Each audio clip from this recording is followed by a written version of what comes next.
The first human railgun fired, and the lords of the galaxy bowed at last.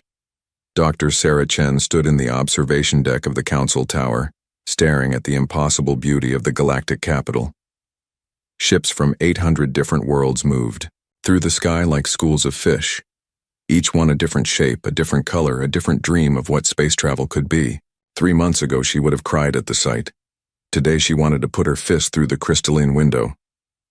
"They're doing it again," Commander Marcus Webb said behind her. His reflection appeared in the glass, arms crossed, jaw tight. "The Althari just blocked our proposal for upgraded shield generators. 3rd time this month." Sarah closed her eyes. "Let me guess. Too advanced for a newcomer species? They said our application showed insufficient understanding of energy harmonics." Marcus moved beside her, his voice bitter. "We invented fusion reactors before we left our solar system, but apparently we don't understand energy." The Galactic Council had seemed like a miracle when the Viridian exploration ship found Earth 2 years ago. Humanity had just achieved faster-than-light travel, crude and slow compared to the rest of the galaxy, but functional. The Viridians had been kind, excited even. They said humanity showed promise. They said the Council would welcome Earth with open arms. They had been half right. The Council did welcome humanity. They threw ceremonies, gave speeches, and assigned Earth a seat in the Grand Chamber where representatives from 847 species decided the fate of the galaxy. But that seat came with rules. So many rules. The Edict of Limitation was the worst of them. Sarah had read it 100 times, trying to find loopholes in the ancient text. The document was older than human civilization, written in a trade language that her translator implant struggled to parse. But the meaning was clear enough. No kinetic weapons above Class 2. No projectiles faster than 2 kilometers per second. No mass-based warfare systems. The Council called it a peace treaty. Sarah called it a cage. "Energy weapons only," she muttered, pulling up a holographic display from her wrist terminal. Plasma cannons, particle beams, directed energy systems, the civilized way to fight. Marcus snorted. "Civilized? Right. The Vrex Dominion has 60 worlds under occupation, but they use energy weapons, so the Council looks the other way." Era swiped through the data, frustration building in her chest. Earth's defense fleet consisted of 23 ships, all equipped with Council-approved energy weapons purchased at premium prices from the Althari Consortium. The weapons were good, she had to admit. Clean, efficient, no ammunition to carry. But they were also designed for energy shields, for opponents who fought the same way everyone else in the galaxy fought. Humanity had never developed energy shields. Earth's history of warfare had gone a different direction. Bullets, missiles, railguns, kinetic kill vehicles. When humans needed to destroy something, they threw mass at it very, very fast. It was simple physics. It worked. But the Council said it was primitive. "Dr. Chen, Commander Webb." The voice came from the doorway, crisp and formal. Ambassador Liu stepped into the observation deck, her expression grave. "We have a situation." Sarah's stomach dropped. Ambassador Liu never delivered good news personally. "The Council received a formal challenge this morning," Liu continued. "The Vrex Dominion has declared an integration conflict against New Terra Colony." "Integration conflict?" Marcus stepped forward. "That's Council speak for invasion." "Yes." Liu pulled up a star map, and the small blue dot of New Terra appeared, surrounded by red Vrex markers. "They're calling it a standard worthiness test. They say humanity needs to prove we can defend our territory before we deserve full Council protection." Sarah felt her hands curl into fists. "New Terra has 2 million people, civilians, families. The Vrex are sending 47 warships." Liu's voice stayed level, professional, but Sarah could see the anger in her eyes. "Our fleet can maybe field 12 ships in time. The Council has declined to intervene." "Of course they have," Marcus said. "Let the newcomers get bloodied. See if we're worth keeping around." Liu looked at them both. "The President has authorized full military response. I need you two on the next transport to Fleet Command. We have 6 days before the Vrex reach New Terra." The transport flight took 4 hours. Sarah spent the time running simulations on her personal terminal, watching the same defeat play out in a dozen different ways. Human energy weapons were good, but they were standardized council technology. The Vrex had been using energy warfare for 3,000 years. They knew every trick, every counter, every weakness. Fleet Command was organized chaos when they arrived.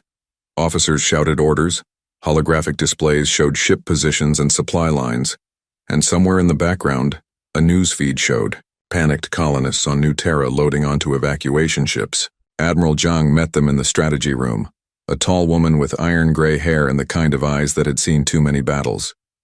Chen, Webb, I read your files. You're the physics expert and the weapons specialist. Yes, ma'am, they said together. Zhang pulled up a tactical display. I'm going to ask you something, and I need you to forget everything the Council told you about civilized warfare. She zoomed in on the Vrex fleet composition. Can we win this fight? Sarah looked at the numbers, looked at the weapons inventory, looked at the shield strength comparisons. No, ma'am. Not with what we have. That's what I thought. Zhang leaned on the table. So we need what we don't have. Ideas? Marcus was quiet for a long moment. Then, he said, what if we don't fight the way they expect? Explain, Zhang said. The Vrex are good at energy warfare because everyone uses energy warfare, Marcus continued. Their shields are designed to disperse plasma, deflect particle beams, absorb directed energy. That's what the galaxy has been doing for 100,000 years. Sarah felt something click in her mind. But Earth didn't develop energy shields, we never needed them. Because we used kinetic weapons, Marcus finished. Mass, speed, impact. Zhang's eyes narrowed. The edict forbids kinetic weapons above Class 2. Yes, ma'am, Sarah said, her heart starting to race. It does. The Admiral was quiet. Outside, someone shouted about supply shipments. A comm officer relayed evacuation numbers from New Terra. The galaxy kept turning, kept pretending everything was normal, while 2 million humans waited to see if anyone would save them. There's an old project, Marcus said quietly. From before first contact. Project Thor. It was a capital ship railgun system. We abandoned it because the power requirements were impossible with pre-FTL technology. Sarah pulled up her terminal, fingers flying across the holographic interface. We have fusion cores now. Viridian-designed matter-antimatter catalyzed. The energy output is 50 times what we had before. How big of a projectile? Zhang asked. The design called for a 500-kilogram tungsten slug, Marcus said. Accelerated to 0.15 light speed. The room went silent. Sarah ran the numbers, her hands shaking slightly as the results appeared. That's 15,000 megatons of kinetic energy. That's more than anything the galaxy has seen in 100 millennia, Zhang finished. Because the edict made sure of it. It would take months to build, Marcus said. We'd need manufacturing facilities, testing, safety protocols. We have 6 days, Zhang interrupted. Can you do it in 6 days? Sarah looked at Marcus. Marcus looked at Sarah. They both thought about New Terra, about 2 million people, about the Vrex fleet coming like a storm. We can try, Sarah said. Zhang nodded once. Then get me a railgun, Dr. Chen. Get me a weapon that will make the Vrex forget every lesson they ever learned about warfare. The next 6 days were a blur of mathematics, engineering, and barely controlled panic. Sarah assembled a team of 40 engineers, pulling experts from universities, defense contractors, and anyone who had ever worked on electromagnetic propulsion. Marcus coordinated with the shipyards, clearing construction space on the UES Defiance, humanity's newest dreadnought-class vessel. The Defiance was beautiful in its way. 2 kilometers long, bristling with council-approved energy weapons powered by a fusion core that could light up a small moon. It was the pride of Earth's fleet, designed to show the galaxy that humanity belonged among the stars. Now they were going to bolt a railgun to it and hope the whole thing didn't explode. The power draw is the main problem, Sarah explained to her team on day 2. A conventional capacitor system can't store enough energy without melting. What about cascade storage? Asked Dr. Yuki Tanaka, her lead engineer. Use multiple capacitor banks, charge them in sequence, then discharge all at once. Sarah ran the numbers. It would work, but the charging time would be hours. We'd get one shot, maybe two, before the Vrex fleet turned us into debris. One shot might be all we need, Marcus said. He was watching the tactical feeds, watching the Vrex fleet move closer to New Terra. 4 days out now. If we hit their flagship, the rest might scatter. If we hit anything at all, Yuki muttered. We're talking about hitting a target 400,000 kilometers away, while both it and we are moving at combat speeds. The targeting computer for this doesn't exist. Then we build it, Sarah said.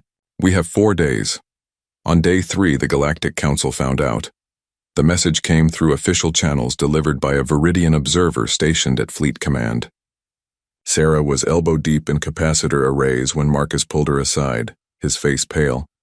We have visitors, he said. The Viridian was tall and willowy, with silver skin that reflected the hangar lights. Behind him stood 3 other aliens, species Sarah didn't recognize. The Viridian's voice was sad, almost apologetic. Dr. Chen, Commander Webb, I am Observer Kanseth. I must inform you that your current project violates the Edict of Limitation. You are required to cease construction immediately. Sarah felt her temper snap. 2 million humans are going to die and you're worried about an edict? The edict exists for galactic stability, Kanseth said. Kinetic weapons of the magnitude you are constructing represent an existential threat. A single projectile at relativistic speeds could destroy a planet. So could your energy weapons, Marcus shot back. I've seen the specifications on Council antimatter warheads. Don't pretend this is about safety.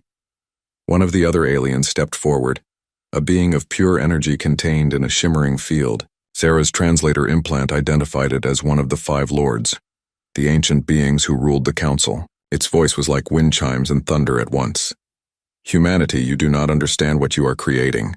The edict was written after the kinetic wars, when entire species destroyed each other with relativistic weapons. We brought peace by limiting such destruction.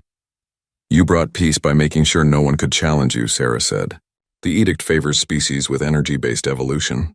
You built a galaxy where only your kind of warfare is legal. The Lord's energy field flickered. You risk exile, quarantine, or elimination. Admiral Zhang appeared from the command center, her voice cutting across the hangar. Then eliminate us.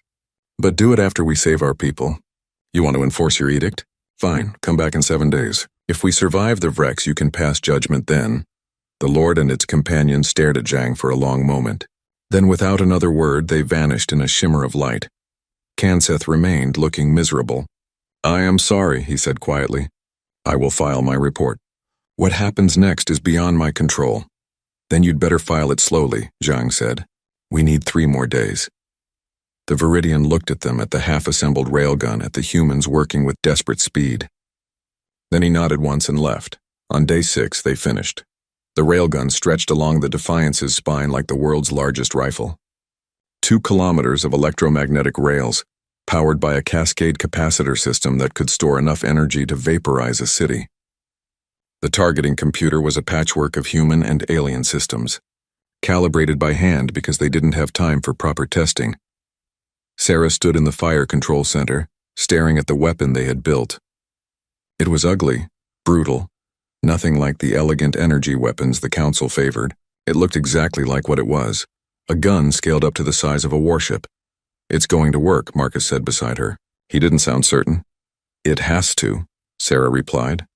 Admiral Zhang's voice came over the intercom. All hands, this is the Admiral. The Vrex fleet has entered the New Terra system. The Defiance launches in 1 hour. Get ready to show the galaxy what humanity can do. Sarah took one last look at the railgun, at Project Thor, at humanity's answer to 100,000 years of galactic rules. Then she went to her battle station and prepared to fire a weapon that would change everything. Outside, the stars waited. The Vrex fleet waited. The Galactic Council waited, and somewhere, in dimensions beyond normal space, the 5 lords watched with ancient eyes, wondering if they had finally met a species that would not bow to their eternal rule. The countdown began. The first human railgun fired, and the lords of the galaxy bowed at last. The UES Defiance tore through the fabric of space, its faster-than-light drive pushing reality aside like curtains. Inside the fire control center, Sarah Chen watched the countdown timer with a sick feeling in her stomach. 18 hours to New Terra. 18 hours before they would learn if Project Thor was a miracle or a very expensive way to die. Capacitor banks at 15%. Lieutenant Park reported from the engineering station. Charging as expected. We'll hit full power in approximately 16 hours. Commander Marcus Webb studied the tactical display, his face illuminated by the blue glow of holographic projections. The Vrex beat us there by 8 hours. They're already in position. Sarah pulled up the sensor data from New Terra's defense satellites, what few remained operational. The Vrex fleet spread across the system like a disease. 47 warships in standard siege formation. Their flagship, the Bloodied Crown, sat at the center, twice the size of the Defiance and bristling with energy weapons. Evacuation status? Admiral Zhang asked from the command chair. 600,000 colonists off-world so far, the communications officer replied. But the Vrex have established a blockade. Transport ships are being turned back or destroyed if they try to run. Zhang's jaw tightened. So they're using the colonists as bait. They want us to come. It's what I would do, Marcus said quietly. They know we can't leave civilians to die. They'll pick us apart while we try to save people. Sarah watched the Vrex formations, analyzing their ship positions, their energy signatures, their shield configurations. Everything about them screamed confidence. Why wouldn't they be confident? They had done this 100 times before on 100 different worlds. The Vrex Dominion had been conquering systems for 3,000 years, always following council rules, always using approved methods, energy warfare. Clean, civilized, proper, Dr. Chen. Zhang's voice cut through her thoughts. Is the weapon ready? Sarah looked at the Railgun diagnostics, at the maze of systems they had built in 6 impossible days. Mechanically, yes. The rails are aligned, the targeting computer is functional, and the capacitor cascade is charging smoothly. But, Zhang pressed, but we've never fired it, Sarah admitted. Not even a test shot. We don't know if the recoil will tear the ship apart. We don't know if the targeting will be accurate at combat ranges. We don't even know if the Vrex shields will react to kinetic impact the way we think they will. So we're betting 2 million lives on a theory, Marcus said. We're betting on physics, Sarah corrected. Energy shields work by dispersing incoming energy across a field boundary. They're designed for plasma, for particles, for directed energy.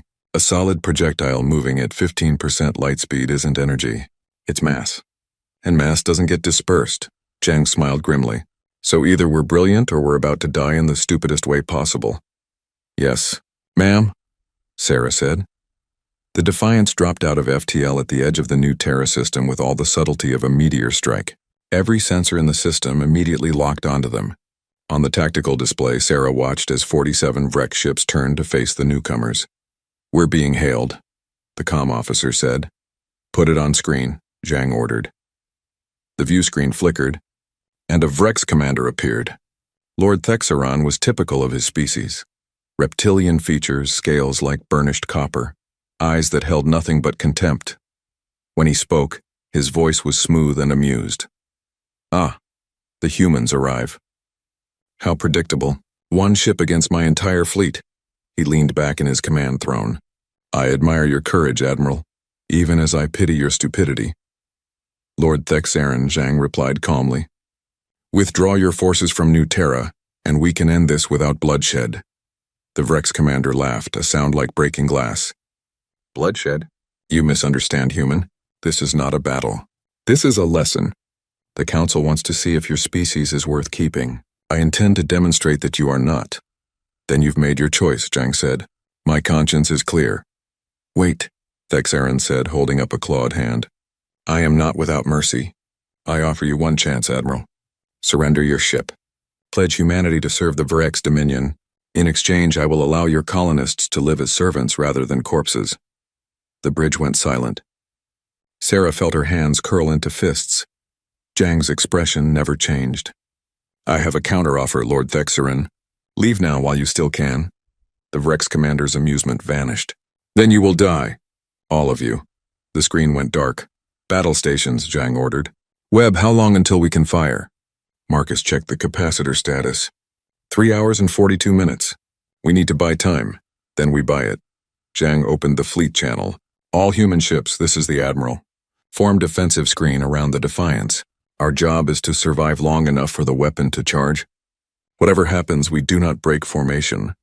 Sarah counted the friendly markers on the tactical display. 12 human ships against 47 Vreks. The odds were impossible, but the human crews didn't hesitate. The ships moved into position, creating a protective shell around the Defiance. The Vreks fleet advanced. Incoming fire, the sensor officer warned. Multiple plasma lance strikes. The battle began with light, brilliant, and terrible. Vreks energy weapons lashed out across the void. Crimson beams that could boil metal and shatter stone. Human shields flared as they absorbed the impacts, energy barriers glowing like captured stars. Return fire, Zhang commanded. All batteries full spread. The human ships answered with their own energy weapons, blue-white particle beams that sliced through space. Sarah watched the exchange on her monitors. Watched as energy met energy, shields met shields, exactly as the galaxy had fought for 100,000 years. And slowly, inevitably, humanity began to lose. The UES Valor took a direct hit, Marcus reported. Shields down to 30%. The Wellington reports primary weapons offline. Multiple breaches on the Yamato, decks 5 through 7.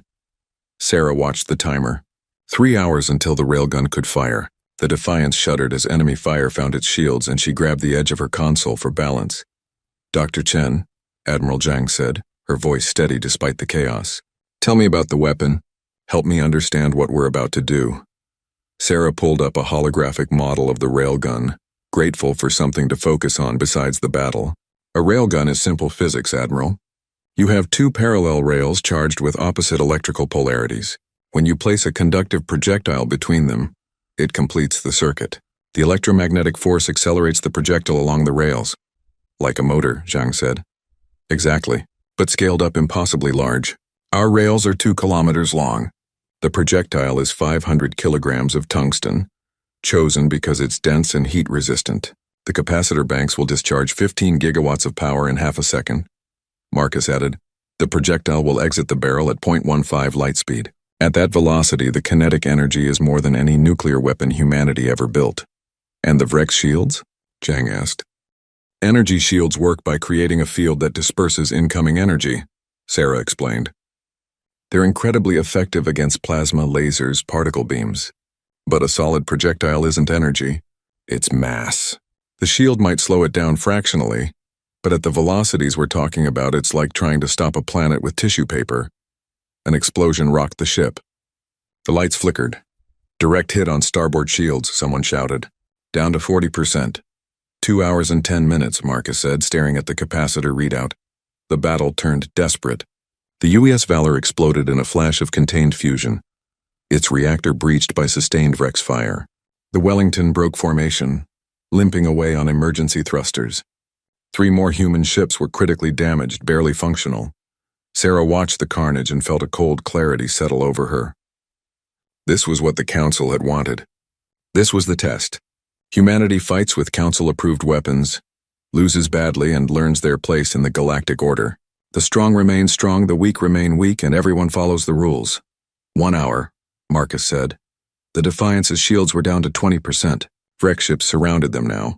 A closing net of predators. On the view screen, Lord Thexaron appeared again, his smile cruel. You have fought well, Admiral, for primitives, but this ends now. My fleet will strip your shields, breach your hull, and I will personally execute your crew. And when I return to Council space, I will tell them that humanity died because they refused to know their place. 30 minutes, Marcus whispered.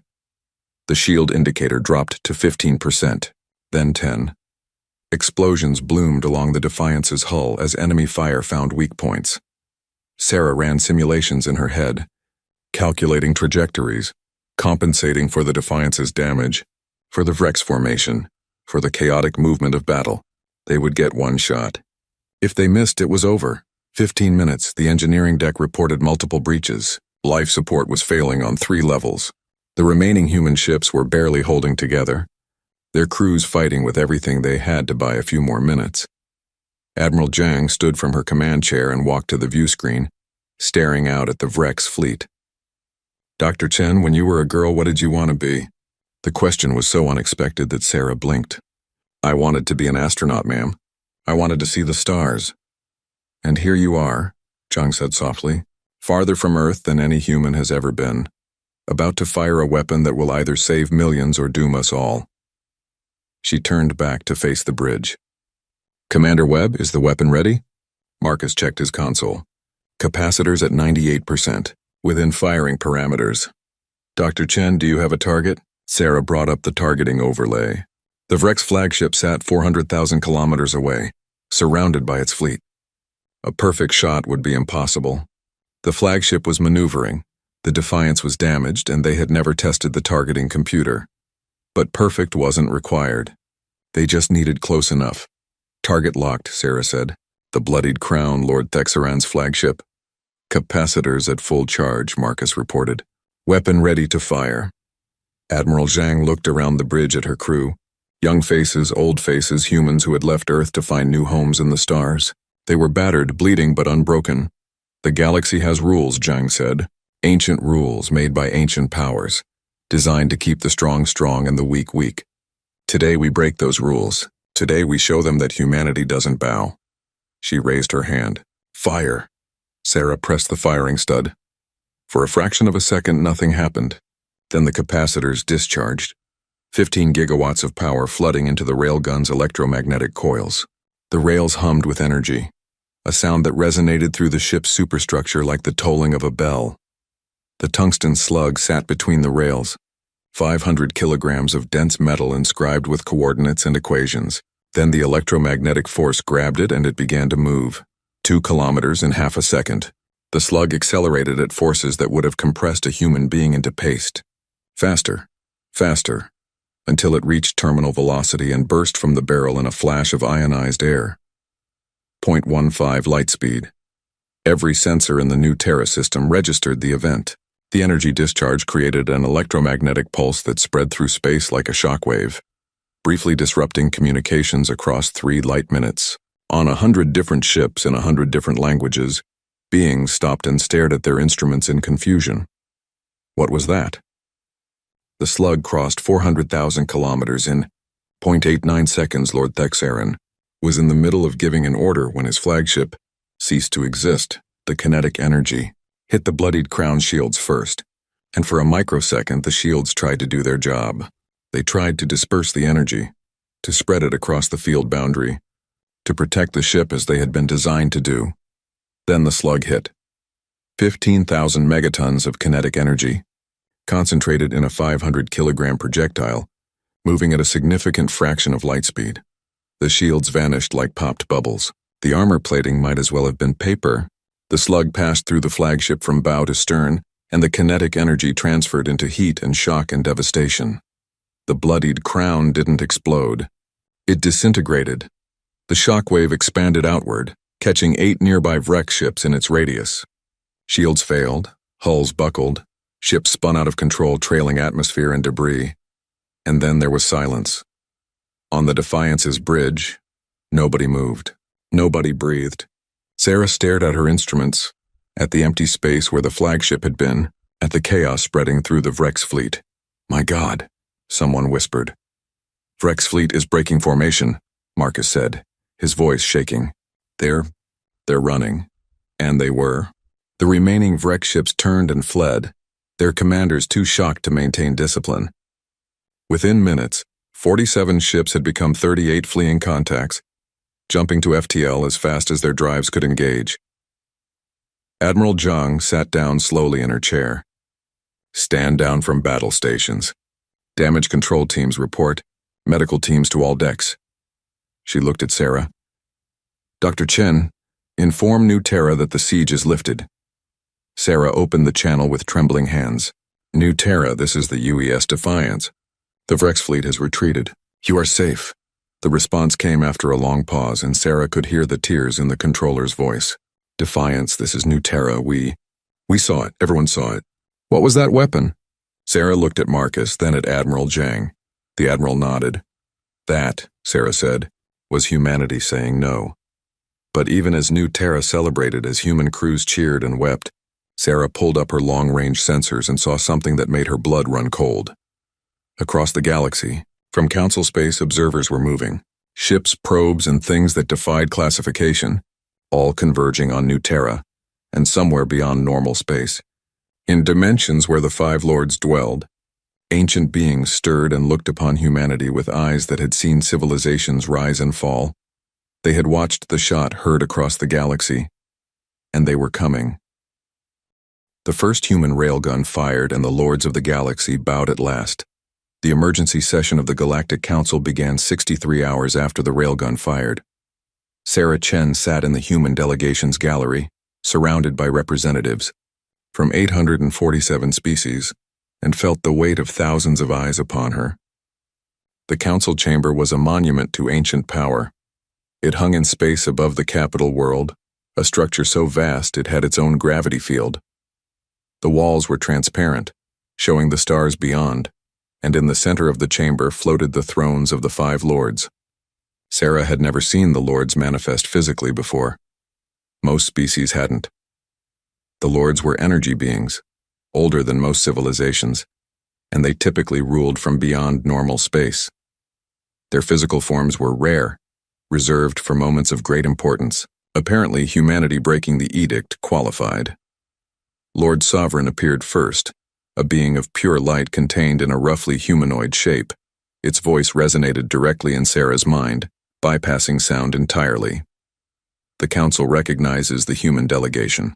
Dr. Sarah Chen, Commander Marcus Webb, Admiral Zhang. You stand accused of violating the Edict of Limitation, creating a weapon of mass destruction, and threatening galactic stability. How do you answer these charges? Sarah stood, her legs shaking despite her determination to appear calm. Marcus and Admiral Zhang stood with her. Behind them sat Ambassador Liu and 36 other human representatives. But Sarah knew the galaxy's attention was focused on the 3 who had built the weapon. We answer that we defended our people, Sarah said, her voice carrying through the chamber's acoustic systems. The Vrex Dominion attacked a human colony with 47 warships. The council declined to intervene. We did what was necessary to save 2 million lives. A ripple of movement went through the chamber, species conferring, translators working. Over time, the political machinery of the galaxy grinding into motion, Lord Sovereign's light flickered. Necessity does not absolve violation. The edict exists for the protection of all species. Kinetic weapons at relativistic velocities represent an extinction-level threat. So do antimatter warheads, Marcus said, stepping forward. So do plasma weapons capable of glassing entire planets. The Council permits those weapons. The difference is that energy-based species control those weapons. Another lord materialized, this one appearing as a geometric shape that hurt to look at directly. Lord Architect's voice was like mathematics given sound. The edict was written after the kinetic wars, human. Before the edict, species weaponized asteroids, launched relativistic kill vehicles, and destroyed each other with mass-based weapons. Entire worlds were rendered uninhabitable. The edict brought peace. Sarah pulled up a holographic display from her wrist terminal, projecting data into the center of the chamber. I've analyzed the edict's language and the mathematical models underlying it. The restrictions on kinetic weapons are not symmetric with restrictions on energy weapons. A Class 2 kinetic weapon is limited to 2 kilometers per second, which produces minimal destructive force. But Council-approved energy weapons can deliver megatons of destructive power with no restrictions. She highlighted sections of code, equations that governed weapon classifications. The edict doesn't prevent planet-killing weapons. It prevents mass-based weapons. It's not about peace. It's about maintaining technological dominance. The chamber erupted. Representatives shouted in hundreds of languages, some supporting Sarah's argument, others denouncing it. The 5 lords remained silent, their ancient forms floating above the chaos. A Vrex representative stood, his scales bristling with rage. The humans destroyed a Vrex flagship, killed thousands. This is an act of war. Your fleet attacked a human colony first, Admiral Zhang replied coldly. Under Council law, we had the right to defend ourselves. With approved weapons, the Vrex shouted. You used an illegal weapon to gain unfair advantage. Unfair, Zhang repeated, her voice cutting through the noise. Let me tell you about unfair. Humanity joins the Council with energy weapons we purchased from the Althari Consortium at prices that bankrupted 3 Earth governments. We follow every rule, attend every session, pay every fee. And when the Vrex attack us, the Council calls it an integration conflict and looks the other way. She gestured to the Vrex delegation. Your species has occupied 60 worlds in the past century. You've subjugated 42 different species. But you use energy weapons, so the Council permits it. That's not peace. That's sanctioned conquest. The chamber fell silent. Sarah saw representatives from younger species nodding, while the older, more established powers looked uncomfortable. Lord Sovereign's form brightened. You speak of unfairness, Admiral. But consider what you have done. You have created a weapon that bypasses the defensive systems every species has developed over millennia. Every shield, every defensive field, every protection is now obsolete against your railgun. Yes, Sarah said simply. Just as every defensive system humanity tried to develop was obsolete against Council energy weapons. We didn't evolve energy manipulation like you did. Our path was different. The edict ensured we would always be at a disadvantage. A new voice entered the discussion. A Quilix representative stood, a small insectoid being with compound eyes that reflected the chamber's lights. I am mathematician Zixith of Quilix. I have reviewed Dr. Chen's data. Her analysis is correct.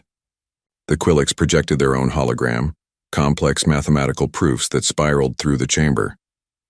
The Edict of Limitation contains embedded biases that favor energy-based weapon systems. When analyzed statistically, species with kinetic-based technological development are restricted to 63% lower offensive capability compared to energy-based species.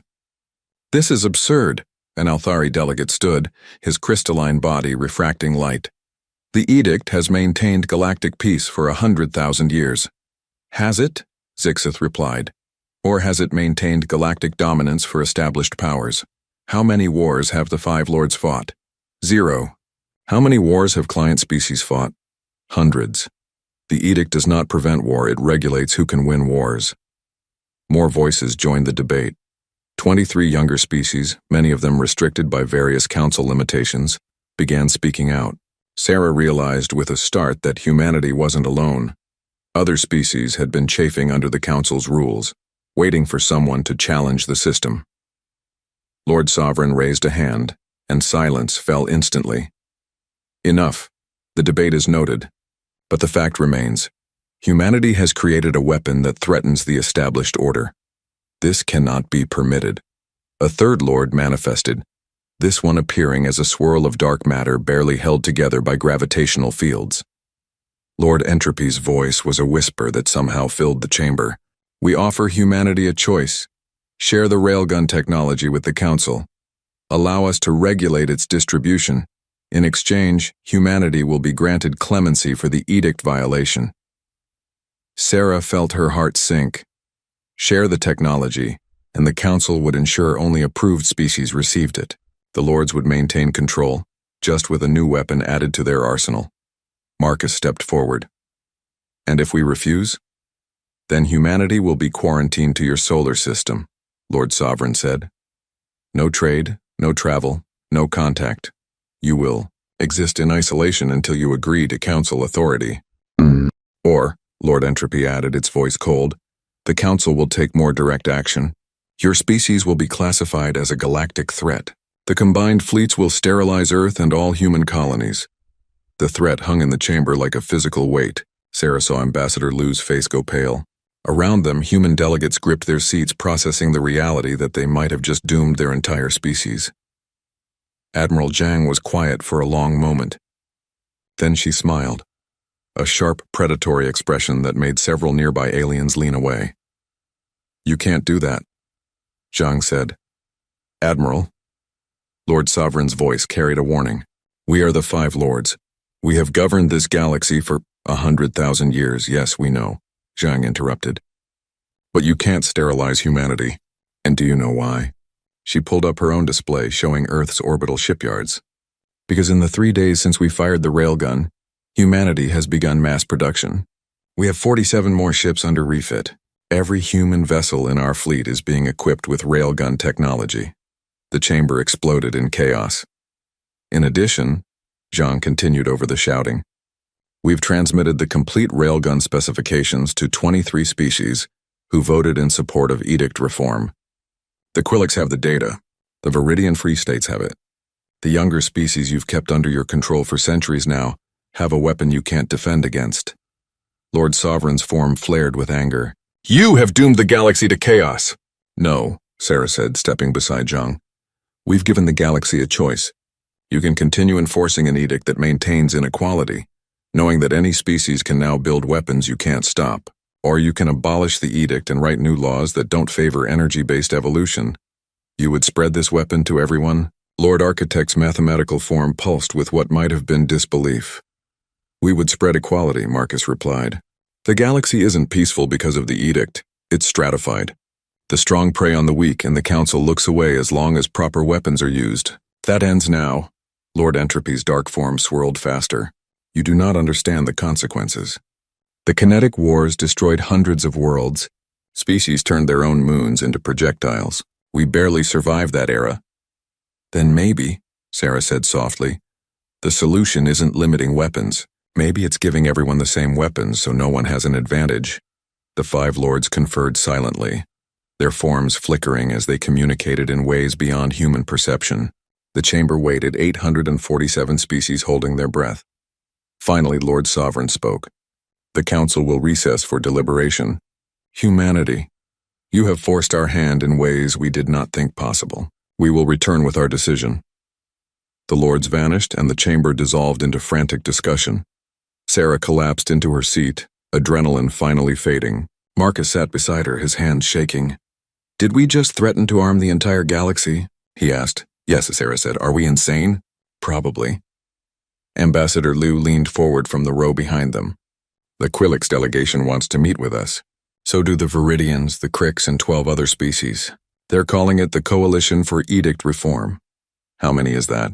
Zhang asked. 26 species so far, Liu replied. Small populations, limited military power, but all of them have been restricted by various council limitations. You've started a movement. Sarah pulled up the sensor data from Earth. The shipyards worked around the clock, human engineers installing railgun systems on every available vessel. It was a desperate gamble. If the council decided to attack, humanity couldn't win. But if enough species joined the coalition, if enough voices demanded change, Dr. Chen, a Quilix aide, approached nervously. Mathematician Zixith requests your presence. There are technical details about railgun construction that several species wish to discuss. Sarah looked at Zhang, who nodded. Go. Help them understand the weapon. Make sure they can build their own. As Sarah followed the Quilix aide through the corridors of the council station, she passed representatives from dozens of species. Some looked at her with fear, some with anger, but many looked at her with hope.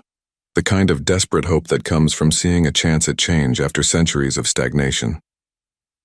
In a private conference room, 23 species representatives waited.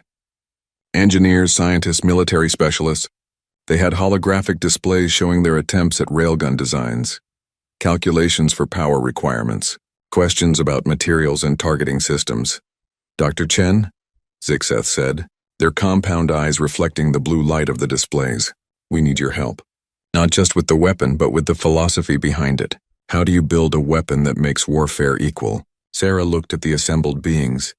So different from each other, so different from humanity, but all of them wanted the same thing. A chance to stand equal in a galaxy that had denied them that chance for so long. You don't build a weapon that makes warfare equal, Sarah said. You build a weapon that makes warfare so terrible that negotiation becomes preferable. The railgun isn't just a gun. It's a statement. What statement? Asked a Viridian engineer. Sarah pulled up the specifications for Project Thor, the weapon that had changed everything. The statement is simple. The rules you made can be broken. The advantages you held can be overcome. The hierarchy you built can fall. She looked around the room. And most importantly, we will not bow. The species representatives studied the data, asking questions, taking notes, planning. Sarah helped them understand electromagnetic acceleration, capacitor arrays, targeting solutions. She shared everything, holding nothing back, because somewhere in the depths of the council station, the five lords were deciding humanity's fate. And Sarah knew that the only way to survive was to make sure that if humanity fell, the old order would fall with them. The galaxy would change. It already had. Outside the conference room, in the vast chamber where 847 species debated the future, tensions rose. Old alliances fractured, new coalitions formed. The Rex Dominion called for war. The Althari Consortium threatened economic sanctions, and 26 species stood together, united by a simple idea: that the rules of the galaxy could be rewritten, that power could be challenged, that even the lords could be made to bow. The recess lasted 3 days. 3 days of frantic preparation, desperate diplomacy, and growing certainty that the galaxy stood on the edge of something unprecedented. When the 5 lords finally returned to the chamber, their forms seemed dimmer somehow, less certain.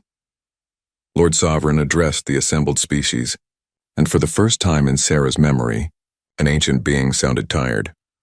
"The Council has reached a decision," it said, "and it is a decision that will reshape the galaxy." Sarah held her breath. The lords were about to bow. The first human railgun fired, and the lords of the galaxy bowed at last. Lord Sovereign's form dimmed and brightened, as if the ancient being was gathering strength for what came next. Sarah Chen watched from the human delegation's gallery, her heart pounding so hard she could hear it in her ears. Around her, 847 species waited in silence that felt heavier than gravity. For 100,000 years, Lord Sovereign began, its voice resonating through the chamber. "The 5 lords have governed the Galactic Council. We brought order from chaos. We ended the kinetic wars. We created peace through the Edict of Limitation." Sarah felt Marcus tense beside her. This sounded like the prelude to a rejection, to war, to humanity's isolation or extinction. "We believed," Lord Sovereign continued, "that our rule was benevolent, that our experience and wisdom justified our authority, that the younger species needed our guidance to avoid the mistakes of the past." Lord Architect manifested beside Sovereign, its geometric form pulsing with complex patterns. "We were wrong," the chamber erupted. Species shouted in dozens of languages, some in support, others in confusion or outrage. The Vrex delegation stood as one, scales bristling with fury. The Althari representative shimmered with agitation. Lord Sovereign raised a hand and silence fell. "The humans have shown us what we refused to see." The Edict of Limitation was not designed to prevent war. It was designed to prevent challenge. We created a system where only those with our evolutionary advantages could thrive, where only our preferred methods of warfare were permitted. Lord Entropy's dark form swirled forward. "Dr. Sarah Chen, Commander Marcus Webb, Admiral Zhang, you have accused the Council of maintaining inequality. You have claimed that our laws favor energy-based species over kinetic-based species. We have reviewed your mathematical proofs. Your analysis is correct," Sarah blinked. She had expected denial, pushback, anything but agreement. "But correctness does not absolve you," Lord Entropy added. "You have spread a weapon throughout the galaxy. You have armed species who do not understand the consequences of relativistic warfare. You have created the conditions for a new age of destruction." Admiral Zhang stood, her voice carrying clearly through the chamber. "With respect, lords, the conditions for destruction already existed. The only difference is that now everyone has access to it, not just your chosen powers." "Exactly," Lord Sovereign said, "and that is why we must make an unprecedented decision." The 5 lords moved together, their forms merging into a single pillar of light that reached from floor to ceiling. When they spoke, their voices harmonized into something that sounded almost human. "We, the 5 lords of the Galactic Council, hereby abolish our absolute authority. We yield our eternal rule. We bow to the will of the assembled species." The chamber went silent. Even the air seemed to stop moving. "Furthermore," the lords continued, "we acknowledge that the Edict of Limitation was flawed in its creation and unjust in its enforcement. The edict is hereby dissolved.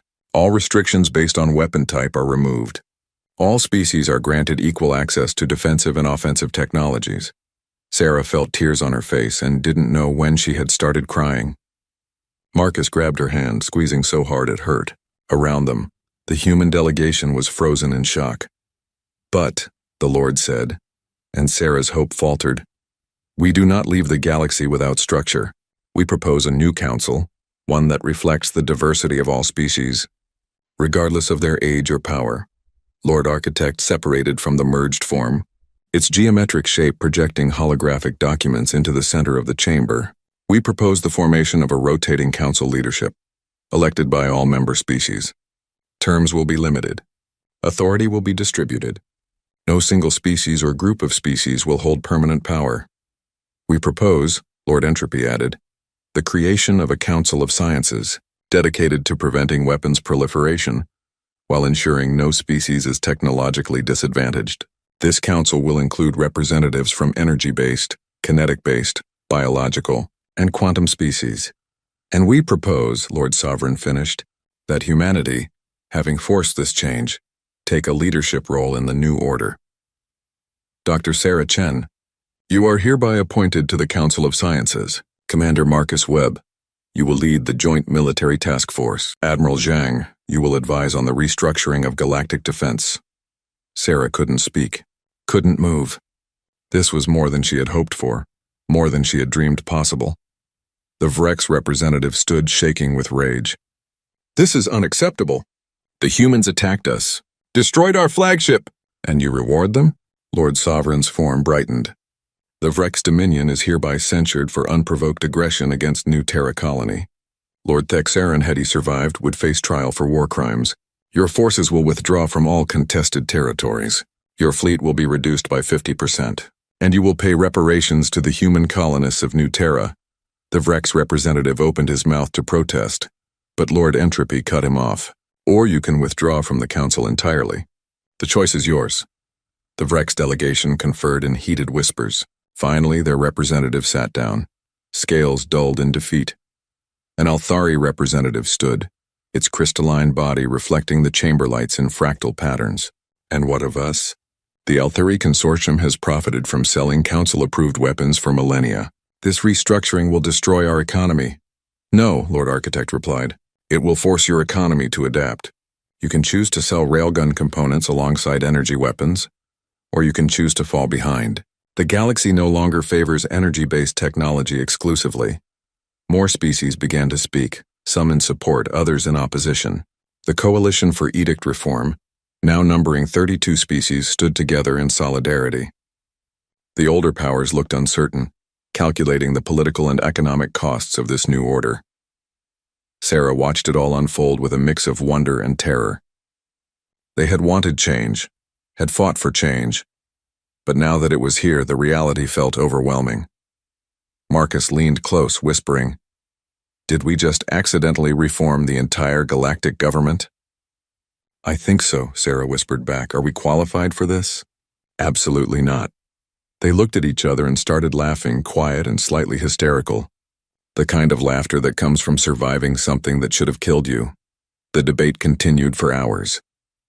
The chamber split into factions. Those who supported the Lord's decision, those who opposed it, and those who wanted modifications. Proposals flew back and forth. Amendments were suggested. Compromises were negotiated. Finally, as the artificial day cycle in the chamber dimmed toward evening, Lord Sovereign called for a vote. All species in favor of the proposed restructuring, manifest your approval. Lights appeared throughout the chamber representing species votes. Sarah watched the count climb. 100 species, 200, 300. The coalition species voted unanimously in favor. Many younger species followed. Some older species, after long deliberation, added their votes. When the count finished, 583 species had voted in favor. 264 had voted against or abstained. It was enough. The restructuring was approved. Lord Sovereign's form flickered, and Sarah could have sworn she saw something like relief in the ancient being's energy pattern. Then it is decided. The age of the Five Lords' absolute rule has ended. The new council will convene in 30 days to begin the process of drafting a new charter. The Lords began to fade, returning to whatever dimensional realm they inhabited. But Lord Sovereign paused, its form hovering in front of the human delegation. "Dr. Chen," it said, its voice softer now, almost gentle. "You asked why we created the edict. You accused us of maintaining dominance through restriction." "Yes," Sarah said, standing to face the ancient being. "You were correct," Lord Sovereign admitted. "But we did not do it out of malice. We did it out of fear. We survived the kinetic wars, watched species destroy each other with terrible weapons. We thought that by limiting those weapons we could prevent future wars. Instead, we only limited who could wage them. The Lord's form brightened. You humans have taught us that security cannot come from controlling others. It must come from equal strength, equal vulnerability, equal respect. We thank you for this lesson, even though it cost you dearly. It cost us one ship and many lives, Sarah said. But it bought us a voice. More than that, Lord Sovereign replied. It bought the galaxy a future where all voices can be heard. Use your new authority wisely, Dr. Chen. The species who oppose this change will be watching, waiting for you to fail. Then we won't fail, Sarah said. The Lord faded completely and the chamber began to empty. Species delegations filed out, some celebrating, others grumbling, all of them processing the magnitude of what had just occurred. The human delegation stayed seated, too shocked to move. Ambassador Liu finally broke the silence. I need to call Earth. The president is going to want a full briefing. She paused. What do I even tell him? That we accidentally overthrew the galactic government? Tell him, Admiral Zhang said, standing and straightening her uniform, that humanity has proven we belong here. Not as subjects, not as clients, but as equals. Over the next weeks, the galaxy transformed in ways both subtle and profound. The Vrex Dominion fragmented as client species, emboldened by the Council changes, declared independence. The Althari Consortium scrambled to adapt its economy, forming partnerships with human weapons manufacturers. 23 younger species began rapid militarization, acquiring railgun technology and training crews in kinetic warfare. Sarah found herself at the center of it all. The Council of Sciences met daily, working to create guidelines for technology sharing, weapons development, and defensive systems. She sat in conferences with brilliant minds from hundreds of worlds, all trying to answer an impossible question. How do you prevent war in a galaxy where everyone has equal weapons? Marcus led training exercises, teaching alien species the principles of kinetic warfare. He worked with Vrex officers seeking redemption, with Quilix engineers building their first railguns, with Viridian tacticians rethinking centuries of military doctrine. Admiral Zhang advised the new council leadership on fleet reformation, arguing for distributed power structures, mixed species crews, and joint defense initiatives. She was patient, forceful, and utterly unwilling to accept the old hierarchies. Earth's shipyards worked around the clock. 47 ships were equipped with railgun systems, then 90, then 150. Human weapons technology became one of Earth's major exports, alongside agricultural products and entertainment media. But the most significant change was harder to see, harder to quantify. Throughout the galaxy, species that had been restricted, limited, and controlled began to stand taller. They questioned old laws, challenged old assumptions, and demanded equal treatment. The Coalition for Edict Reform became the Coalition for Galactic Equity, growing to 89 member species. Not everyone was happy. The Vrex launched several failed military actions trying to reclaim their lost dominance. 3 hardline species withdrew from the Council entirely, rejecting the new order. And there were accidents as species new to railgun technology made mistakes that cost lives. But slowly, gradually, the galaxy adapted. 6 months after the railgun fired, Sarah stood in the same observation deck where she had first looked out at the Council capital and felt trapped by ancient rules. Now she looked out and saw something different. Marcus joined her, carrying 2 containers of something the Quilix called celebration nectar, though it tasted more like fermented disappointment. Zixith says the Quilix successfully tested their first railgun today, Marcus reported. Hit a target at 500,000 kilometers. That's good, Sarah said. Better than our first test. To be fair, our first test was in actual combat. They stood in companionable silence, watching ships move through the sky. The traffic patterns had changed, Sarah noticed. Ships from smaller species mixed freely with the larger powers now, no longer confined to restricted lanes. Do you think we did the right thing? Marcus asked quietly. Sarah considered the question. 2 million colonists saved. The Lord's absolute power ended. The galaxy restructured toward equality. But also weapons spread throughout space, old hierarchies shattered, stability replaced by uncertainty. I think, Sarah said finally, we did the human thing. We saw an injustice and refused to accept it. We saw a fight we couldn't win with their rules, so we changed the rules.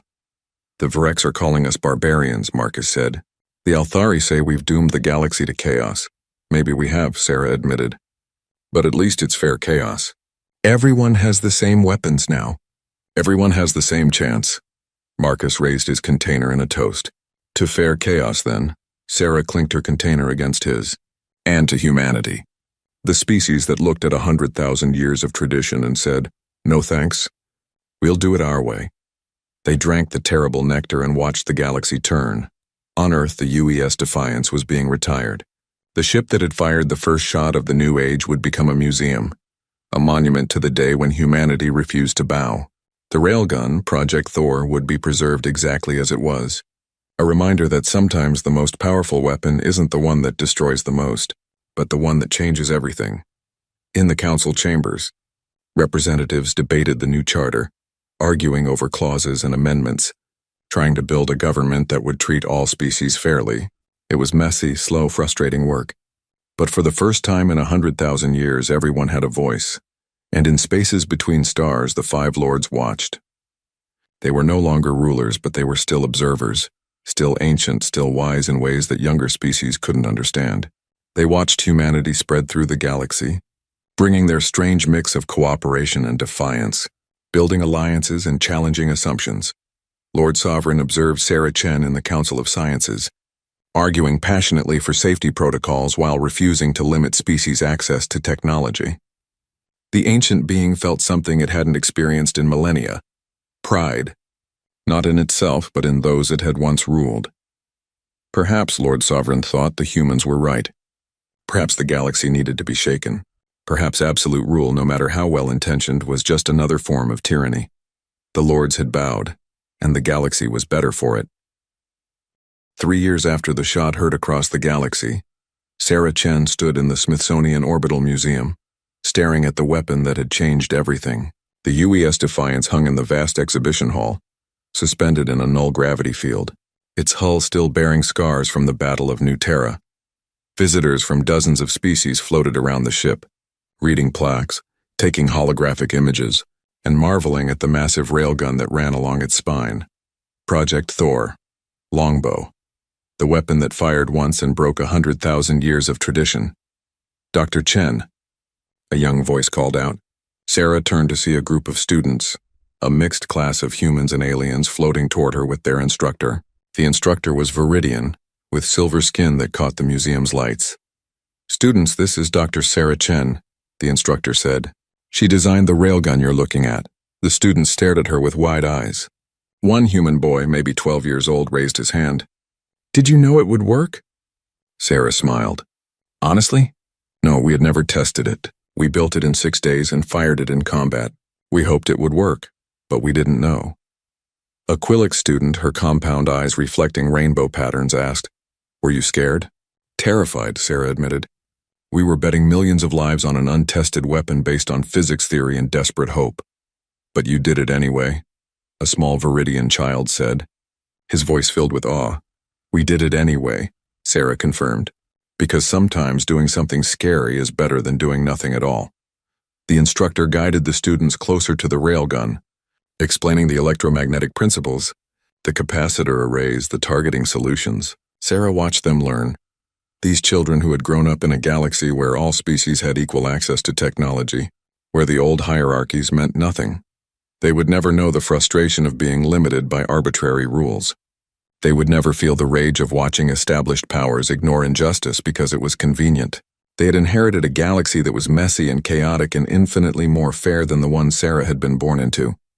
"Dr. Chen," another voice, this one familiar. Marcus Webb floated over, now wearing the uniform of the Joint Defense Initiative, the mixed-species military organization he had helped create. "I thought I'd find you here. I come once a month," Sarah said. "To remember." They floated together in silence, looking at the Defiance, at the visitors from 100 worlds learning about the day humanity refused to bow. "The Council of Sciences approved your proposal," Marcus said.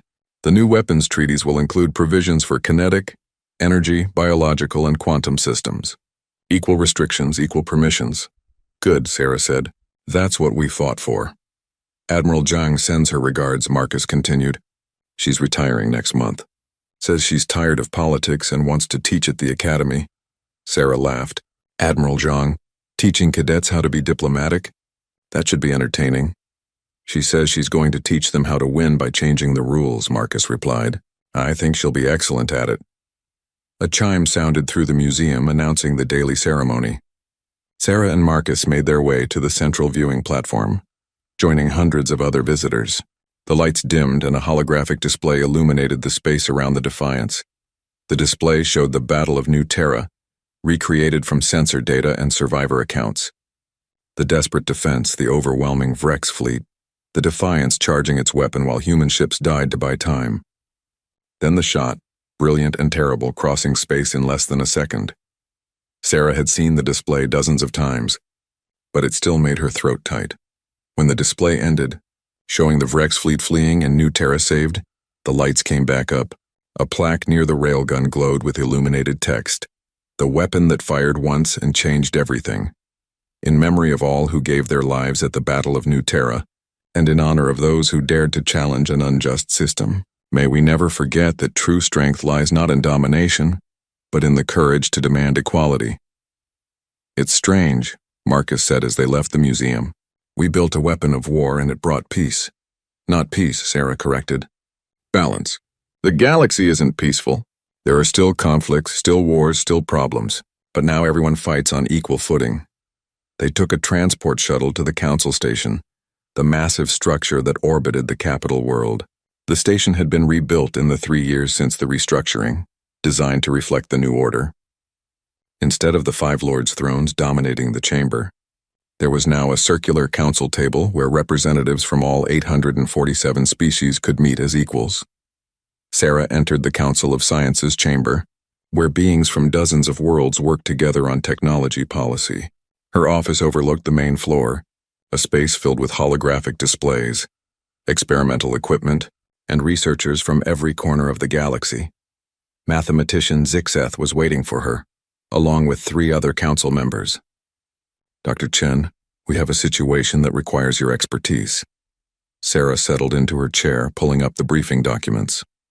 What kind of situation? The Korvax species has developed a new shield technology, Zixeth explained. It claims to be effective against both energy and kinetic weapons. They want to patent it and sell it exclusively to allied species. Sarah frowned. That violates the technology equity accords. All defensive technologies must be shared equally. The Korvax argue that it's their intellectual property, another council member said. A Viridian named Kanseth, the same observer who had tried to stop the railgun construction 3 years ago. They say the accords infringe on their rights to profit from their innovations. And if we let them sell it exclusively, Sarah said, thinking through the implications, we're back to technological inequality. Species who can afford it get better defenses. Species who can't are vulnerable. Exactly, Zixeth said. We need to decide, does equity override profit? Sarah looked at the gathered beings, representatives of different evolutionary paths, different philosophies, different values. 3 years ago, the 5 lords would have simply decreed an answer. Now they had to debate, compromise, and build consensus. Here's what I propose, Sarah said. The Korvax can patent their technology and profit from it. But after 2 years, the patent expires and the technology becomes public domain. That way, innovation is rewarded, but equality is maintained. The council members debated the proposal, suggesting modifications, pointing out potential problems. They argued for an hour before reaching a compromise. 3 years of exclusive rights, then mandatory technology sharing with compensation from the council treasury. It wasn't perfect, but it was fair. This was the new galaxy. Messier, more complicated, but infinitely more just than the old order. That evening, Sarah attended a ceremony at the human embassy. Admiral Zhang was officially retiring, and dignitaries from across the galaxy had come to honor her service. The admiral stood at the podium, looking uncomfortable with all the attention, as species after species praised her leadership. When it was Sarah's turn to speak, she stepped to the podium and looked at the assembled crowd. Humans, Viridians, Quilix, even a few Vrex officers who had joined the reformed military. Admiral Zhang taught me that rules are not sacred, Sarah said, that sometimes the most moral thing you can do is break an immoral law. 3 years ago, we violated the Edict of Limitation. We built a weapon that terrified the galaxy's powers.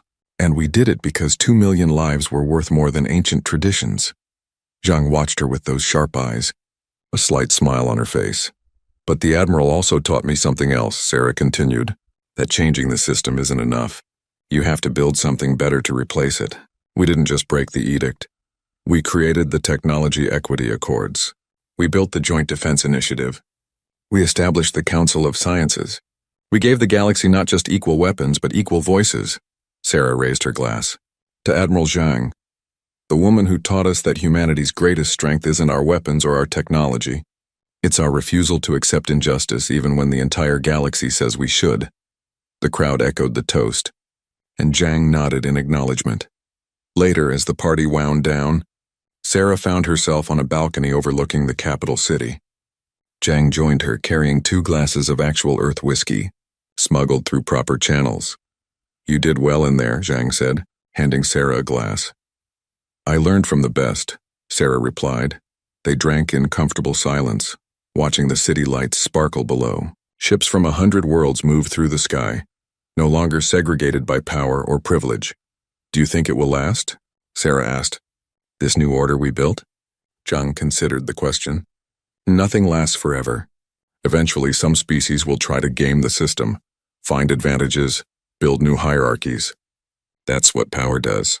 It corrupts and concentrates. That's depressing, Sarah said. But, Zhang continued, we've given the galaxy something it didn't have before. A precedent. We proved that absolute rule can be challenged, that ancient systems can be changed, that even the lords can be made to bow. She looked at Sarah. When the next injustice arises, and it will, someone will remember the railgun. They'll remember that humanity said no, and maybe they'll have the courage to say no too. Sarah thought about that, about the students in the museum, learning about the Battle of New Terra, about the Coalition for Galactic Equity, still growing, still fighting for fairness, about the Council of Sciences, working every day to maintain the balance between innovation and equality. We didn't save the galaxy, Sarah said. We just gave it a chance to save itself. That's all anyone can do, Zhang replied. Across the city and the council archives, historians were recording the events of the past 3 years. The Battle of New Terra, the abolition of the edict, the restructuring of galactic government. They cataloged it all, preserving the details for future generations. In the military academies, instructors taught cadets about kinetic warfare, energy weapons, and hybrid defense systems. They taught tactics and strategy, but also philosophy and ethics. They made sure every officer understood that technology without wisdom was just destruction with extra steps. In laboratories throughout the galaxy, scientists collaborated on projects that would have been impossible under the old system. Energy-based species shared their knowledge with kinetic-based species. Quantum researchers worked alongside biological engineers. Innovation flourished in ways the Five Lords had never imagined. And in quiet moments, in private spaces, beings from hundreds of worlds told their children stories about the day humanity fired a railgun and changed the galaxy forever. 5 years after that day, Sarah Chen received an unexpected visitor. She was in her office at the Council of Sciences, reviewing proposals for new defensive technologies, when her assistant announced that Lord Sovereign wished to speak with her.